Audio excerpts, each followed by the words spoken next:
Goddag og velkommen til det sidste level af Squishy the Surgical Pig verden 1. Når vi klarede alle de andre levels i de sidste videoer, nu er det tid til at klare det her level. Og her gør man følgende, at man skubber kassen ned her. Og så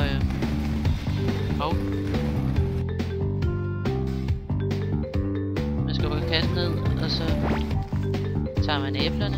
Det kan man godt, selvom kassen står ovenpå. Men i hvert fald så skal man også lige der, og så sørge for, at man ikke...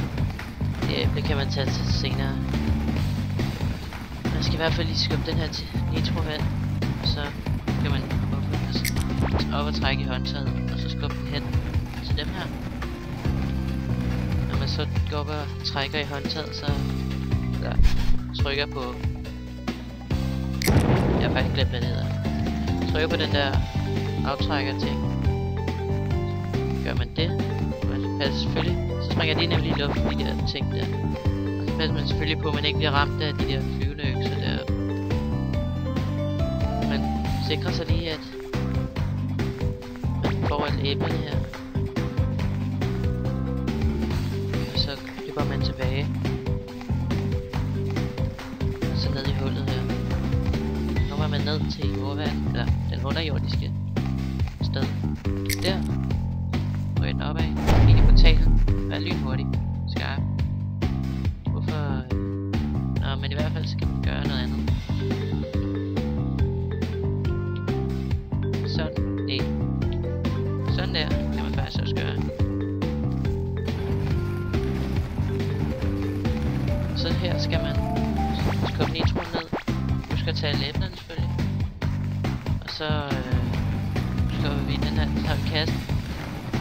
Ikke ovenpå, men bare ned ved siden af. Og trækker i håndtaget. Så den bliver skubbet væk, så man kan skubbe til den. Og så skubber vi den ellers bare ud over kanten her. Og så videre herover, så man kan hoppe op. Og her, når man trykker i det her skilt, så får man en checkpoint. Så man kan se her, der retry point. Og så skal man også gøre det samme trick som lige før. Der, nede her i æblet.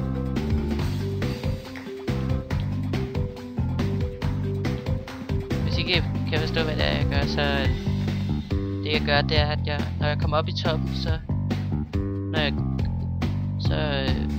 jeg kommer op i toppen, så går jeg ud af boblernes felt, hvis man kan sige det, der hvor det bobler kommer, og så lige inden man rammer noget, så ryger man tilbage i boblerne, men så den kraft, som der gør, at boblerne, eller den kraft man falder ned med,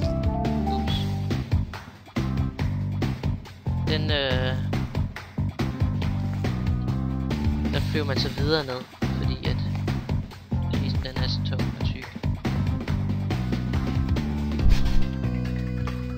Men så skal man ellers bare hoppe på fjederen, og sørge for at man ikke rammer den jeg går på nu. Fordi ellers så falder man ned i pikkende dør. Her skal man op, tage nøglen. Der, tilbage igen. Så er der en fjeder hernede, man kan hoppe på. Der. Og så op. Så er den bare her. Tag sølvnøglen. Tryk på håndtaget. Over her. Så er der ikke nogen bobler. Så er det tilbage. Op. Hen. Videre. Og så ned og lave et træk der med vægten. Og så der. Sørg for at man ikke bliver ramt af den, så man falder ned. Og så derhen. Så der. Så hopper man. Sådan der. Så kommer vi herop. Og videre, så skal man ind i huset. Så kan man vælge, kommer vi til en boss. Tager vi bare normalt. Men igen.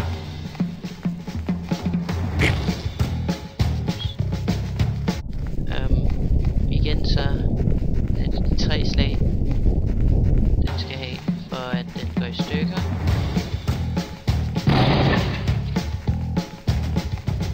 For at holde den, kan jeg sige sådan.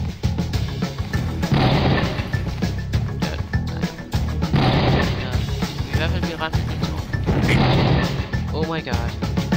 Virkelig?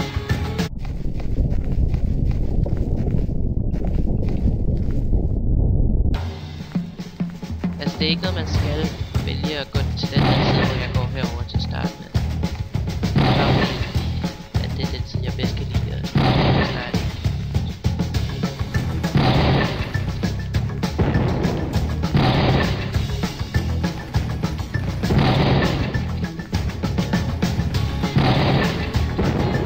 Så det var den ene hånd. Færdig. Videre til næste. Et slag. 2 slag. 3 slag. Så lige 2 slag. 1 slag efter det. Der er kun 3 liv tilbage. 2 liv. En hånd har kun 1 liv. Der sker der noget. Så kommer der masser af kasser på samtidig. Så man bare Paradox Street, der kommer der mange flere kasser ned ad gangen. Men det er ikke lige så svært. Også når den store Isro den er sprunget der, så i midten, så kan man bare 0. Og så er du altså videre